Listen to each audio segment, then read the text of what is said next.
Olá, sejam todos bem-vindos ao nosso estudo do livro Jesus no Lar, na psicografia de Francisco Cândido Xavier, pelo espírito Neio Lúcio. Mas antes de adentrarmos ao nosso estudo, como de costume, que a gente possa equalizar os nossos pensamentos com os bons propósitos, pedindo o auxílio dos bons espíritos para que possam nos inspirar boas resoluções constantemente. E como disse o Emmanuel, que nós possamos confiar em Deus, mas não nos esquecemos de confiar também em nós mesmos. Então que nós façamos a nossa parte, estendendo a mão àqueles que batem a nossa porta, nos conhecendo a nós mesmos e caminhando sempre.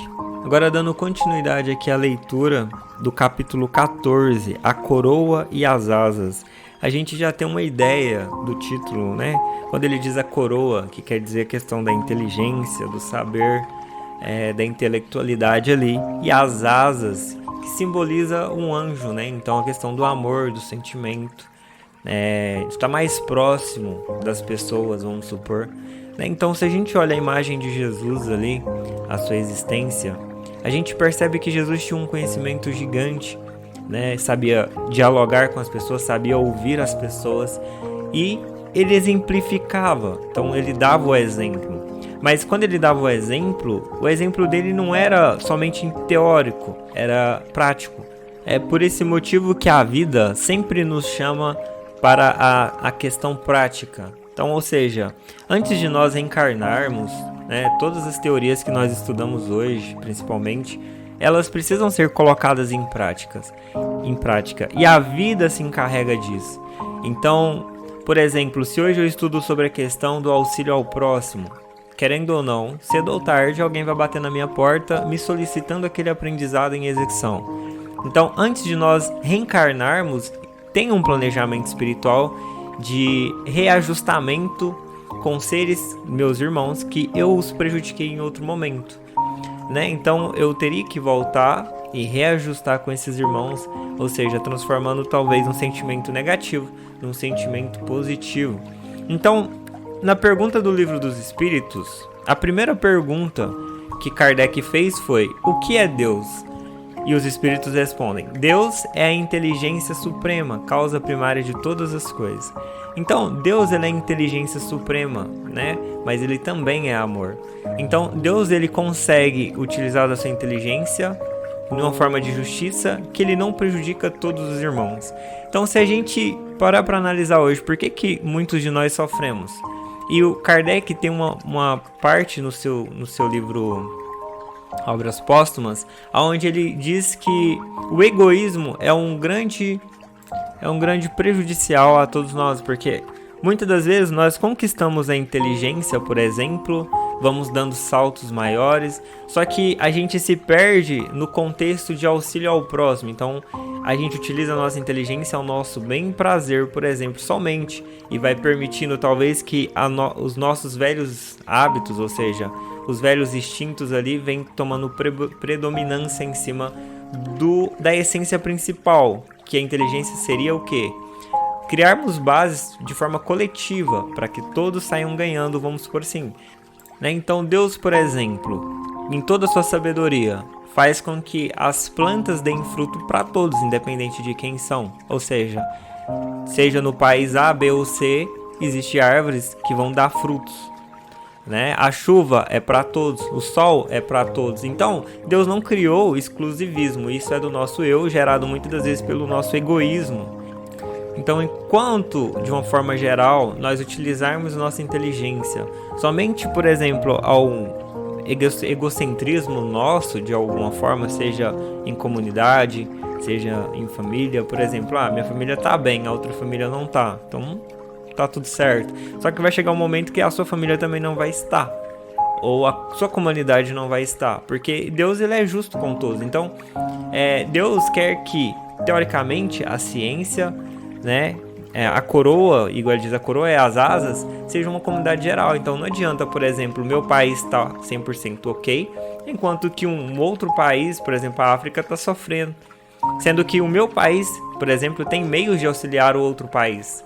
Então, Deus, ele nos ensina, e de alguma forma ele tenta nos ensinar, através da lei da natureza, através de outros exemplos, que nós somos comunidade em geral. Jesus veio e esteve entre os doentes, ou seja, as pessoas que precisavam. O que ele dizia? Eu não vim para os sãos, porque já estão sãos, eu vim para os doentes. Então aquele que já alcançou, teoricamente, uma paz, algum propósito que gostaria de alcançar, teoricamente ele deveria agora começar a auxiliar em comunidade, né? Então, o que eu posso ajudar de forma generalizada aqueles, por exemplo, que estão um pouco mais longe? Então só vale ressaltar que quando ele diz de inteligência, não é simplesmente uma questão de estudo, mas é uma questão que talvez eu já domino, né? Então, todo mundo tem a sua inteligência que pode contribuir com alguém em algumas circunstâncias, em algum momento, né? Então, não é guardar somente para mim, mas é ajudar alguém a chegar no entendimento que eu já cheguei. Então, esse é o propósito a qual todos nós estamos sendo impulsionados em relação ao progresso, né? Então, é auxiliar aqueles outros que até agora não conseguiu, por exemplo, chegar nesse grau de entendimento, né? Então, é preencher o vazio, por exemplo, porque nós temos a intelectualidade. Então, a felicidade ela é construída baseada na felicidade do outro.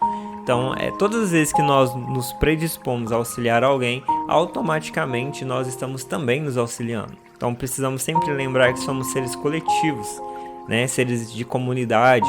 Então, ou seja, para que eu tenha talvez mantimento na minha casa, alguém está produzindo uma hora dessa. Então, do mesmo jeito que eu trabalho em uma empresa, por exemplo, essa empresa serve de base que vai sustentar alguma outra coisa, né? Algum outro local. Então, nós somos, de alguma forma, interligados, né? Então, nós precisamos aprender a trabalhar em comunidade. Como diz Mahatma Gandhi, se eu quiser mudar o mundo, eu começo mudando ao meu comportamento, as minhas atitudes, minha forma de pensar, auxiliando aqueles que estão ao meu lado, ao meu derredor, me auxiliando também, né? Conhecendo a si mesmo e se reajustando. E aí sim a gente vai reajustando também o mundo. Ou seja, a educação começa dentro de casa e vai exteriorizando para fora, né? Então, entrando aqui no texto, diz assim: comentava-se na reunião as glórias do saber, quando Cristo, para ilustrar a palavra, contou despretensioso. Um homem, amante da verdade, informando-se de que o aprimoramento intelectual conduz à divina sabedoria, atirou-se à elevação da montanha da ciência, empenhando todas as forças que possuía no decisivo cometimento.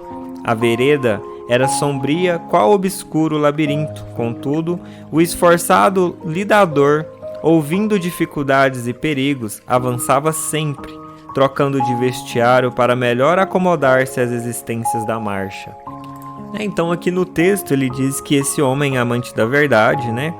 Ele acreditava que a intelectualidade, no caso, conduziria ele à divina sabedoria. Então ele pediu, né, projetou as suas encarnações para que ele pudesse desvendar as questões científicas ali, né, através do conceito científico. Então ele veio, reencarnou, né, igual ele diz, sobre varandas sombrias, em várias encarnações, labirintos, contudo, ele se esforçou e conseguiu, né, melhorar e acomodar-se às exigências da marcha.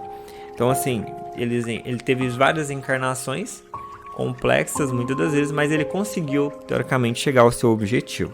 Então, de tempos em tempos, lançava à margem da estrada uma túnica que se fizera estreita, ou uma alpercata que lhes afigurava insercível, procurando indumentária nova, até que um dia, depois de muitos anos, alcançou a desejada culminância, onde um representante de Deus lhe surgiu ao encontro. Então aqui, depois de várias experiências pelo caminho, né, porque a gente sabe que as coisas realmente a gente tem que caminhar, conforme a gente diz, a teoria tem que vir em prática, né? Então todo esforço que a gente tem, se a gente tiver o propósito de alcançar, a gente consegue alcançar. Porque, primeiramente, a gente tem que ter a nossa mente focada no objetivo, né? E nós somos seres também construtores, e a nossa mente, ela se plasma no físico. Então, primeiramente, a gente idealiza, depois a gente executa. Então, depois dele ter alcançado o propósito dele, como diz aqui, de onde um representante de Deus veio ao seu encontro. O emissário o cumprimentou, abraçou, revestiu-lhes a fronte com deslumbrante coroa de luz. Todavia, quando o vencedor do conhecimento quis prosseguir adiante na direção do paraíso, recomendou-lhes o mensageiro que voltasse atrás dos próprios passos a ver o trilho percorrido, e que, de sua atitude na revisão do caminho, dependeria a concessão de asas com que lhe seria possível voar ao encontro do Pai Eterno. Então aqui, depois da caminhada dele, ele teve um encontro, com um representante de Deus, e o representante falou para ele: olha, volta na sua caminhada, cientificamente, ao seu ansejo de ciência, você teoricamente foi aprovado, mas volta na sua caminhada porque você precisa rever algumas partes do caminho. Então, às vezes, por exemplo, nós trabalhamos e descobrimos uma cura para alguma doença, que seja grave, que tira a morte de muitas pessoas ali, mas talvez o propósito ao qual trabalhamos em prol daquilo seja somente financeiro. A gente não para pensar de que estamos lidando com uma vida, estamos lidando com uma geração que talvez tenha situações complexas relacionadas àquilo. Então, o que ele está dizendo é com relação à sensibilidade, então, com relação às pessoas. Então, não adianta, por exemplo, você se tornar uma pessoa muito intelectual, mas muito afastada da sua essência, que todos nós somos irmãos, como diz. Então, por exemplo, vai chegar um momento que nós, mesmo tendo talvez um patrimônio gigante, não conseguiremos viver eternamente fisicamente falando, se formos muito apegados à matéria e falar: olha, nunca mais eu vou morrer. Um momento você vai desencarnar, porque é uma lei da natureza. Então, por mais que nós tentamos atingir graus muito elevados, se nós, por exemplo, esquecermos a essência, esquecermos de que tudo que aprendemos tem o objetivo de ensinar a lidarmos com o nosso próximo, se colocando sempre no lugar deles, ou seja, como Jesus disse, amando o próximo como a si mesmo. Por isso que Jesus disse que os últimos serão os primeiros, e bem-aventurados os humildes de espírito, porque deles é o reino dos céus. Bem-aventurados que choram, porque serão consolados. Bem-aventurados os mansos, porque herdarão a terra. Bem-aventurados os que têm fome e sede de justiça, porque serão fartos. Bem-aventurados os misericordiosos, porque alcançarão misericórdia. Bem-aventurados os limpos de coração, porque verão a Deus. Bem-aventurados os pacificadores, porque serão chamados filhos de Deus. Bem-aventurados os perseguidos por causa da justiça, porque deles é o reino dos céus. Bem-aventurados sois quando, por minha causa, vos injuriarem, vos perseguirem e, mentindo, disserem todo mal contra vós. Regozijai-vos e exultai, porque é grande o vosso galardão nos céus. Então a gente precisa construir o nosso reino dos céus, porque é onde, como disse Jesus, onde a traça não corrói, e está guardado ali a verdadeira felicidade. Nós somos seres passageiros nesse plano, então todos aqueles que estão na nossa convivência, que batem a nossa porta de alguma forma, são pessoas que nós temos a capacidade talvez de auxiliar e de ajudar, E todo o patrimônio terrestre que nós criamos, toda a intelectualidade que nos leva a ter conceitos melhores, serve para que nós auxiliamos aqueles que hoje talvez não tiveram essa oportunidade, que o seu objetivo de vida foi outro, mas hoje eu consigo talvez mostrar caminhos para ele. Então, quem está numa situação diferente ajudar quem está na outra situação. É sempre um apoiando o outro, Então, somos feitos conforme dissemos de comunidade. Então, retornando aqui o texto, ele diz assim, o interessado, então, depois que o enviado de Deus conversou com ele, falou que ele precisava voltar e rever os passos da caminhada, ele regressou. Então, o interessado regressou, mas agora auxiliado pela fulgurante auréola de que fora investido, podia contemplar todos os ângulos da senda, antes inextricável ao seu olhar. Ele tinha atingido a inteligência, então com a inteligência agora era capaz dele conseguir identificar pontos que antes passava despercebido. É por esse motivo que os espíritos dizem que quando nós temos consciência, quando nós conhecemos de alguma coisa, nós somos 2 vezes cobrados. Porque agora nós conhecemos, antes nós não conhecíamos. É tipo, nós está passando numa estrada e nós passa por ela pela primeira vez e descobre que tem um buraco. Aí você vai cair no buraco porque você não tinha visto ele antes. Na segunda vez que você for passar, você já não cai, porque você já sabe que o buraco tá ali. Mas se você mesmo assim cair no buraco, pode ser por imprudência da nossa própria parte, né? Falta de atenção, falta de vigília. Então nós caímos no buraco por esse motivo. Quando nós desenvolvemos a inteligência, ou seja, quando nós estudamos alguma coisa, quando nós conhecemos até mesmo nós mesmos, a gente sabe lidar melhor com aquilo. Então a gente tem percepções melhores, a gente tem tomada de decisões melhores.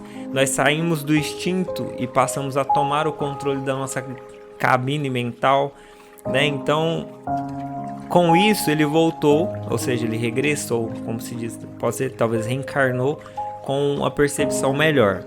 Só que, o que acontece? Não conteve o riso diante das estranhas roupagens de que os viajores da retaguarda se vestiam. Então, ele voltou, só que, como ele já tinha atingido a inteligência, então ele começou a ironizar aqueles que, teoricamente, ainda estavam na caminhada que ele já tinha passado. Né? Então, é tipo quando a gente aprende alguma coisa, muitas das vezes, e a gente olha para alguém que está aprendendo com ironia, com sarcasmo. Então, ele voltou, né, na caminhada, mas ironizou, não aprendeu, não serviu de suporte, não foi humilde, né, provavelmente aqui. Então, tudo isso é visualizado pela espiritualidade superior, né? Então, por exemplo, não é porque eu tenho um cargo alto em tal situações que eu tenho que menosprezar aquele que não tem. Entendeu? Então a vida tem N caminhos para N situações, para N pessoas, mas todos nós somos feitos da mesma matéria, voltaremos para o mesmo lugar, somos filhos do mesmo Deus e o sol está para todos do mesmo jeito. Então, o que diferencia às vezes é o meu comportamento perante a situação. Ao invés de eu exemplificar na humildade, ou seja, incentivar aquela pessoa que está ali naquela circunstância, ajudar, mostrar entendimento, né? Servir de apoio, de auxílio para a pessoa evoluir, também nós às vezes ironizamos. Jesus, por exemplo, por isso que ele é o maior exemplo em toda a sua sabedoria, em todo o seu ensinamento. O que ele fez? Se fez humilde. Teve ali, serviu como... É como se ele já fosse a estrutura, mas ele foi lá e serviu como base para aqueles que estavam também tentando crescer. Foi lá e serviu de suporte. Hoje, por exemplo, Jesus, com toda a sua sabedoria, ele não utilizou a sua sabedoria somente para o seu engrandecimento, mas para o engrandecimento geral da comunidade.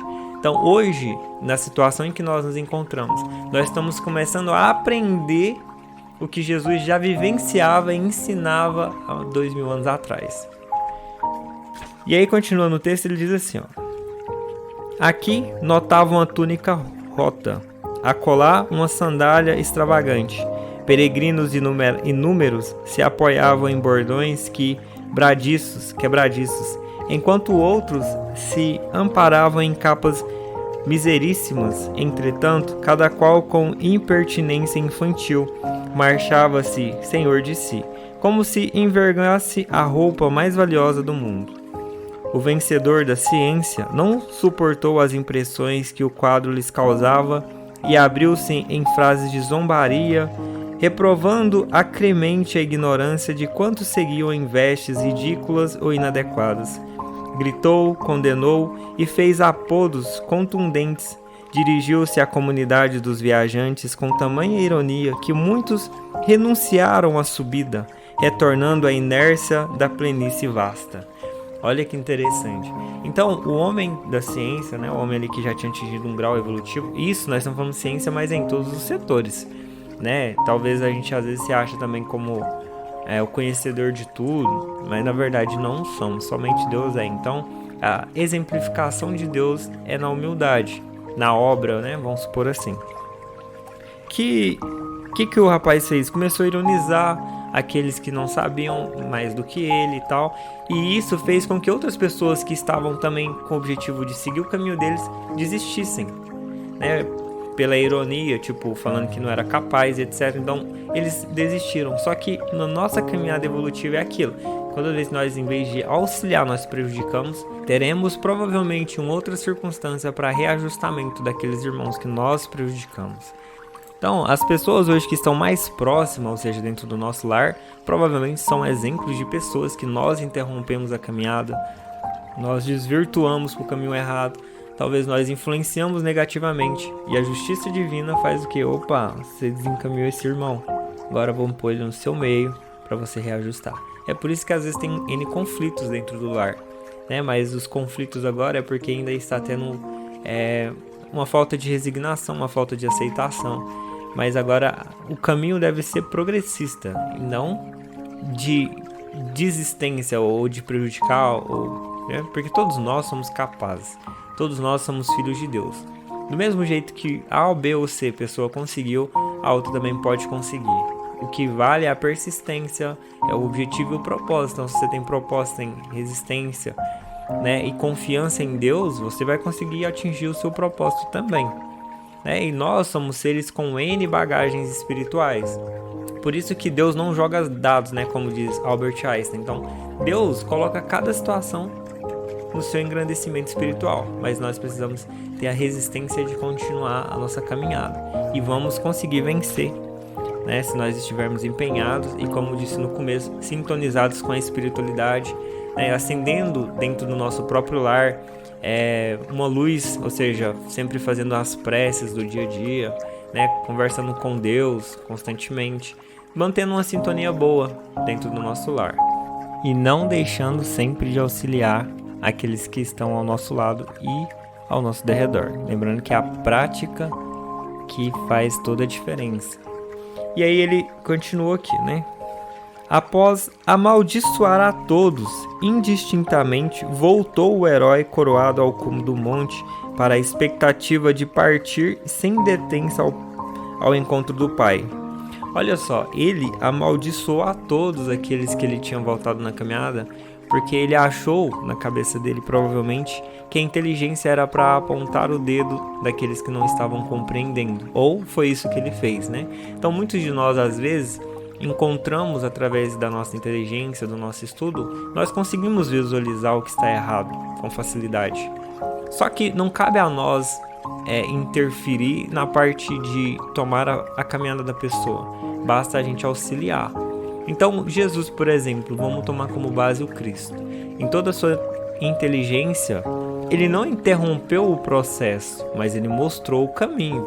Então, assim, em qualquer circunstância, ele falava, vai, não pequeis mais, mas dava um exemplo, né? Tipo, olha, o caminho é esse, mas eu não tenho o direito de interferir na sua caminhada. Eu posso te mostrar um caminho, mas cabe a você se corrigir. Porque, querendo ou não, né, todos nós somos responsáveis por nos salvar, né, por nos direcionar na caminhada evolutiva. Mas a gente tem muitos exemplos e tem pessoas que estão para nos alicerçar, para nos dar base e tal. Mas a gente precisa confiar em nós, né? Como disse na leitura do começo. Deus já faz a sua parte, já nos deu a vida, já nos deu todos os meios necessários. Cabe agora a nós, né, fazer a nossa parte ali, confiando. Então, ele foi ao encontro do mestre, né, do anjo aqui, achando que estava tudo certo. E o que aconteceu? Parti sem detenção ao encontro do Pai. Mas o anjo, muito triste, explicou-lhes que a roupagem dos outros, que lhes provocara tanto sarcasmo inútil, era aquela mesma de que ele mesmo se servira para elevar-se ao tempo em que era frágil e semicego, e que as asas de luz com que deveria erguer-se ao trono divino somente lhes serviria, das quais quando edificasse o amor no imo do coração. Faltavam-lhes piedade e entendimento, que ele voltasse demoradamente ao caminho e auxiliasse aos semelhantes, sem o que jamais conseguiria equilibrar-se no céu. Então aqui o anjo falou para ele voltar, rever a caminhada dele de novo, porque ele estava agindo com impiedade, né, sobre os outros, estava impondo, estava tirando sarcasmo e etc. Alguns minutos de silêncio seguiram-se, indevassáveis. O mestre, todavia, imprimindo significativa ênfase à palavra, terminou. Então aqui Jesus terminou de contar a história, né, que o anjo pediu para ele voltar lá e dar o exemplo, né, através da humildade, continuando, Jesus disse: há muitas almas na terra ostentando a luminosa coroa da ciência, mas de coração adormecido na impiedade, salientando-se no sarcasmo puéril e na censura indébita. Envenenadas pela incompreensão, exigentes e cruéis, fulminam os companheiros mais fracos no entendimento ou na cultura, em vez de estender-lhes as mãos fraternais, reconhecendo que também já foram assim, tanteantes e imperfeitos. Enquanto, porém, não se decidirem a ajudar o irmão menos esclarecido e menos afortunado, acolhendo no próprio espírito com sinceridade e devotamento, não conceberão as asas que lhes será lícito partir na direção do céu. Que Jesus exemplifica de que, enquanto nós não nos reconhecemos, por exemplo, como irmãos, como nós dissemos no começo, ou seja, que aquele que aprendeu uma coisa auxiliar aquele que teoricamente ainda não aprendeu, mas também tem capacidade de aprender, nós nos auxiliarmos como comunidade em geral, nós não alcançaremos o verdadeiro céu. Então dá para entender o porquê que o nosso planeta ainda, o nosso país, não são fraternos, porque ainda agimos muito pelo egoísmo, pelo sarcasmo, igual ele diz, olhamos somente para o nosso eu, e precisamos entender que Deus ele é justo. Então Deus em tudo, seja do micro ao macro, tem uma complexidade muito grande. Então se Deus permite, por exemplo, que uma pessoa esteja numa fase de sofrimento, tem um ensinamento para ela.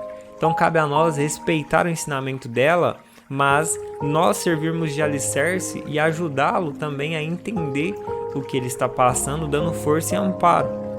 Da mesma forma que alguém também que está na mesma condição também pode me ajudar com N situações.